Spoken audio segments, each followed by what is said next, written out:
ਸਾਡੀ ਨਮਾਜ਼ਾਂ ਦਾ ਮੁਹਤਾਜ ਨਹੀਂ, روزیاں دا عبادت دا محتاج نہیں. جیڑا عبادت دا محتاج ہوئے وہ خدا نہیں ہوتا. اسی ہو دا محتاج تے سانو اپنی محتاجی نو ظاہر کر لے, اپنا احتیاج پوری کر لے. اپنی محتاجی ظاہر سانو سے منگن دے محتاج اسی محتاج ہیں. اسی محتاجی کیویں پوری کریں گے؟ اسی محتاجی پوری کریں گے وہ دی بارگاہ چ دستے سوال دراز کر کے. جدو سے دستے سوال دراز کریں گے تو کدو کریں گے؟ ظاہر دی تعریف کر کے. جدو تعریف کریں گے تو کدو کریں گے؟ جدو دی عبادت کریں گے جیڑا انہوں پسند ہے. تو لہذا نبی پاک صلی اللہ علیہ وسلم جنتی دیکھنا جی دیکھنا جو جنتی اور شہید ہو گئے جنتی. لہذا نبی پاک صلی اللہ علیہ وسلم براتی عرض کی کسی کل ایمان حضور مولا کائنات اور کل ایمان. کل ایمان کیا ہونے؟ کیوں جی کسی دے ایمان دا کل ہونا یا کامل ہونا؟ ایمان دا تعلق دل نہ لے. بے شک نبی پاک علی دے دل نو جان دے تو تائیں فرمانا کل ایمان. بے شک اور نمازاں دل سے پڑھی دیا کہ باہر پڑھی دیا؟ سبحان اللہ. نہیں, نماز تو باہر ہوتی ہے, رکوع سجدے نماز ایک ہے. لیکن حضور فرمانا نے کل ایمان. رکوع و سجود نو ویکھ کے کل ایمان نہیں فرمایا. جس دی عبادت علی کرتا ہے وہ دی محبت اور دے رسول دی سچی محبت علی دے دل وچ ہے. حضور علی دے دل نو لیندے. بے شک سبحان اللہ.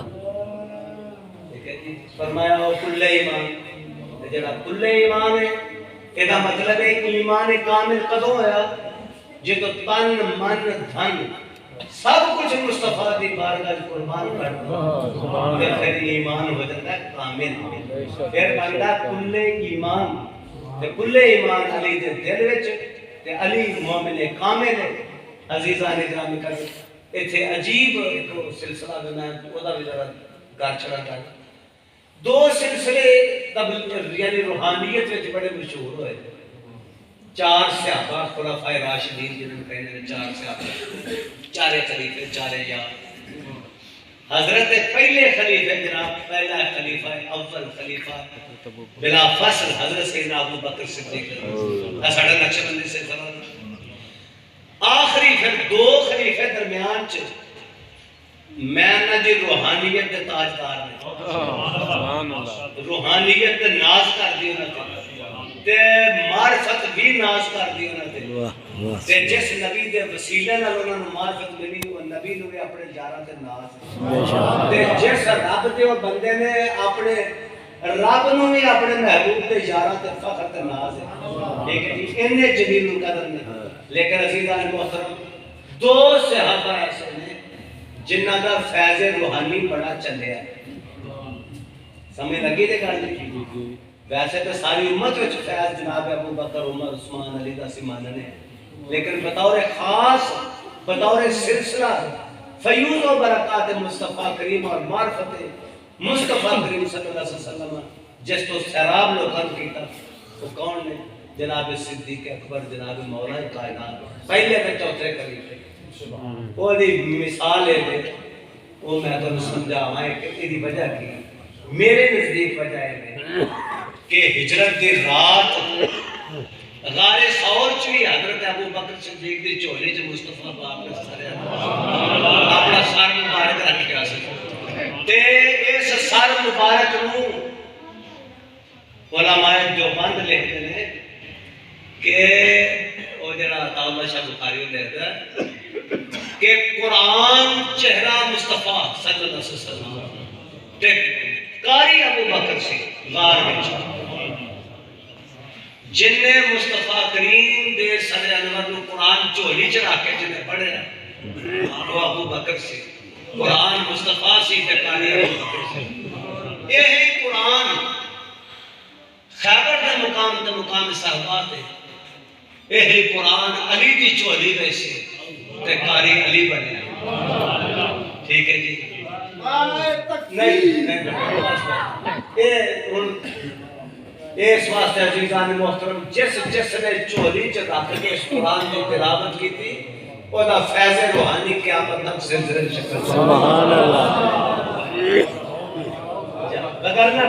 دو صحابی معمولی نہیں ہو، معمولی نہ سمجھنا، ٹھیک ہے جی۔ حضور نے فرمایا ہاتھ عمر دی زبان تے بولنا، عمر جس رستے تے چلے شیطان راہ چھڑ دے، اور رب دے فرشتے عثمان دی حیا نو دیکھ کے بڑے مقام جامع قرآن غنی ذوالنورین بہت مقام نے، انساناں دی عقل ہیچ انہاں دا مقام بلند ہے، لیکن سلسلہ فیض و برکت اور فیض روحانیہ معرفت دے یہ سلسلے کنہاں دے چلے؟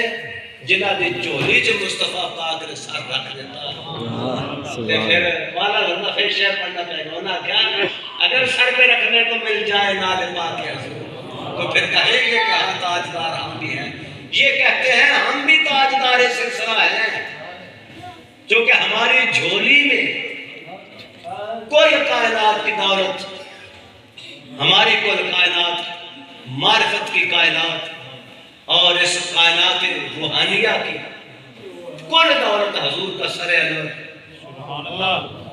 ہماری گود میں، ٹھیک ہے جی، اے وہ بچے۔ لیکن عزیزان گرامی قدر، اس قرآن کی اصل تلاوت کرنے والا اس کا فیض کبھی ختم نہیں، اور اس قرآن کی اصلی تلاوت کرنے والا اصلی قاری اس کا فیض بھی کبھی ختم نہیں، ٹھیک ہے۔ لیکن ان الصلاۃ تنہا عن الفحشاء والمنکر، جو نماز ہم پڑھتے ہیں کہ ہمیں کبھی بھی بے حیائی اور برائی سے نہیں روکے، جو کہ سلطان باہر العرب فرماتا ہے تسبیح پھری دل نہ پھرے تے کی لینا تسبیح پڑھ کے تے پھر تسبیح اتوں میاں تسبیح شمول ہے، چور آتا ہے وہ تو آتا ہے جبہ چرانے کے لیے، وہ عبادت کے لیے نہیں آتا، لیکن جہاں غوث اعظم جیسا عابد بیٹھا ہوتے سوچنے میں وہ تو در و دیوار بھی ذاکر ہو جاتا ہے۔ سبحان اللہ۔ جائیں اٹھائیں تفسیر ابن عباس، وہ کہتے ہیں اذا رؤوا ذکر اللہ، وہ کس طرح ہوتا ہے؟ اذا رؤوا، حضرت عبداللہ بن عباس فرماتے ہیں اذا رؤوا ذکر اللہ، جب تو ولی کامل یا بندہ مومن کو دیکھتا ہے، اذا رؤوا جب تو دیکھتا ہے، راہ کا مطلب ہے دیکھنا، اذا رؤوا جب تو دیکھے اس کو، ذکر اللہ تجھے اللہ یاد آ جائے گا۔ تو جو در و دیوار حضور غوث اعظم جیسے ذاکر کو دیکھتی ہے، اس دیوار کی کیفیت کیا ہوگی، اس زمین کی کیفیت کیا ہوگی، اس لباس کی کیفیت کیا ہوگی، اس پاپوش کی جناب کیفیت کیا ہوگی۔ وہ ہے جس کو ٹچ کرتے ہیں اس کی کیفیت بدل دیتے ہیں، یہ اس وقت بدلتی ہے۔ یہ ان صلاۃ تنہا، ہماری کیفیت نہیں بدلی، چونکہ ہمیں لا یغیر ما بقوم حتی یغیر ما بانفسہم، خدا نے آج تک اس قوم کی حالت نہیں بدلی جس کو خود خیال اپنی حالت کے بدلنے کا۔ ہم خود ہی نہیں چاہتے کہ ہمارے دل سے یہ بت کا دے باہر نکلے، جب ہم تو وہ عبادت گزار ہیں جس طرح بنی اسرائیل والے تھے، اور یہ مشرکین مکہ تھے، 360 بت کعبے کے اندر رکھ کے کعبے کا طواف کرتے ہیں، اس کی بزرگی کو مانتے ہیں۔ یہ مشرکین مکہ کعبے کی بزرگی کو مانتے ہیں کہ نہیں؟ لوکل مانتے تھے۔ اب قرآن پاک کہتا ہے 360 بت کیوں ہیں؟ پوچھا جائے گا کہ بھئی بتوں کی پوجا کیوں کرتے تھے؟ تو وہ کہتے ہیں اس لیے الا لیقربونا، ہاں جی، اس لیے کرتے تھے ان کی عبادت تاکہ ہم تیری بارگاہ کا قرب اختیار کریں، ان کے بتوں کے قریب ہوں اور تیری ہمیں قربت ملے۔ اللہ فرماتا ہے میری قربت بتوں کی وجہ سے نہیں ملے گی، میری قربت میرے بندوں کی وجہ سے۔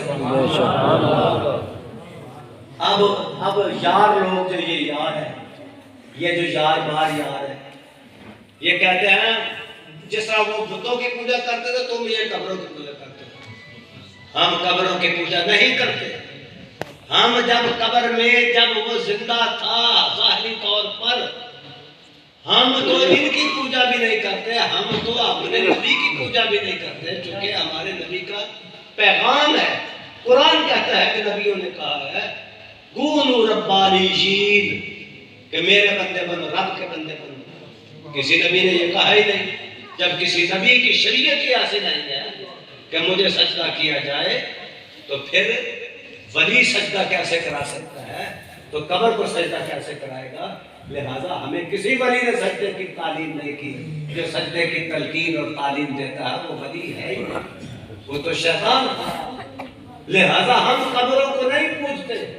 ہم نے جب ظاہری حیات میں وہ قبر والا زندہ تھا ظاہری طور پر، ہم اس کو نہیں پوجتے تھے، تو ہم قبر کو کیسے پوجتے تھے؟ ہم بیوقوف ہیں کہ جس کو مس اور ٹچ کیا وہ متبرک ہوا، اور جب قبر میں لیٹ جائے گا تو قبر بھی متبرک ہو جائے گا. بے شک سبحان اللہ.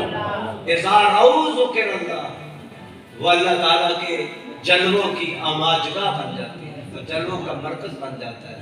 اس کی بہت سی تفسیر ہے لمبی، جس کی تفسیر میں نہیں جاؤں گا، لیکن پھر زندگی میری تو انشاءاللہ چلے گی. لیکن اب آئے واپس اپنے موضوع سے. اب حضور غوث اعظم کا چوری کرنے والا جبہ، وہ تو جبہ جناب اٹھا کے تو صاف میں بیٹھے. اس نے کہا ادھر سے جناب ایک بندہ آتا ہے، ساڈا ابدال فوت ہو گیا. اور حضور غوث اعظم فرماتے ہیں ابدال چاہیے آپ کو، اور یہ ابدال چاہیے، اور صفحہ پہ آ جائے. سبحان اللہ. وہ تو ابدال نہیں تھا. یہ ہے ان الصلاۃ تنہی عن الفحشاء، بے حیائی اور برے کاموں سے جو روکتی ہے، یہ نماز ہے جو غوث اعظم نے. جس طرف نظر اٹھے گی اللہ کی رحمت کا وہ منشی اور قلمدان ادھر ہی جائے گا. ادھر اٹھی تو ادھر گیا، ادھر اٹھی تو ادھر گیا. عزیزان گرامی قدر، اس کے ابرو کی شکن پہ اس کے جنبش سے اس کی رحمت کا قلمدان پھرتا ہے. وہ کہتا کر دے، وہ کر دیتا، وہ کہتا نہیں ہوتے. کیوں؟ اس لیے کہ جب اللہ تعالیٰ کے بندے اس کے مقرب ہوتے ہیں تو اللہ تعالیٰ فرماتا ہے لَإِنْ سَأَلَنِي لَأُعْطِيَنَّهُ، جب سوال وہ بندہ مجھ سے کرتا ہے تو میں اس سے عطا کرتا ہوں، کیونکہ وہ میرا ہو جاتا ہے. جو میرا ہوتا ہے پھر میں اس کا ہوتا ہوں. وہ میرا ہو میں اس کا نہ ہوں، یہ تو وفا نہیں، یہ تو ہرجائی ہوتا ہے. بندہ میرا ہو میں اس کا ہوں. اب عزیزان گرامی کا اب حضور غوث اعظم نے فرمایا لے جاؤ. دوسرے نے کہا میں تو چور ہوں. آپ نے فرمایا تو چور تھا، اب تو ابدال ہے. جی میں نے تو مدارج اور وہ مجاہدے نہیں کیے، بیٹھ کر ڈنڈ کی ہو، ڈنڈ بیٹھ کر نہیں کی تھی. کہا تو نے نہیں کی ہے، لیکن عبد القادر نے کی. سبحان اللہ. راز کی باتیں تو رازداروں سے ملتی ہیں. آج جو پولیٹیکل اینالسٹ آنے ہیں نا شام ٹی وی دے روز، وہاں تھا شہنشاہ بغداد عبد القادر نے فرمایا تو چور تھا لیکن اب چور نہیں ہے، چونکہ عبد القادر نے تجھے ابدال بنا دیا. جی حضرت کیسے بنایا؟ انہوں نے کہا بس ایسے ہی بنایا جیسا بنانے کا حق ہے. کیوں؟ جب عبد القادر کی زبان سے یہ نکلے گا تو عبد القادر وہ نمازی ہے، وہ عبادت گزار ہے، وہ اللہ کا مقرب ہے کہ جس کی زبان سے نکلنے والی بات رب سے خالی نہیں ہوگا. اس کے ذمہ کرم پہ یہ لازم ہو جاتا ہے کہ اپنے بندے کی بات کو سن لے اور مان لے. تو ادھر سے نکلا. اور مولانا روم کیا کہتے ہیں؟ مولانا روم کہتے ہیں کہ گفتائے کڑے دیتے والے سارے دیڑی گفتائے اللہ بغد. مولانا روم عارف رومی ہو، عارف رومی دے پنڈو آئے نے اپنا عارف کھڑی دے پنڈو بھائی طارق صاحب سقاسن شریف تو آئے نے تک قبلہ عالم دے ہیڈ کوارٹر ہو گئی. وہ تو تشریف لانے سامنے بیٹھے تھے، انہوں نے خدمت گزاری انہوں نے کری چل کے کار انہوں مکائیے. مولانا روم کہتے ہیں گفتائے گفتائے اللہ بغد گرچہ از حلقوم عبداللہ بغد.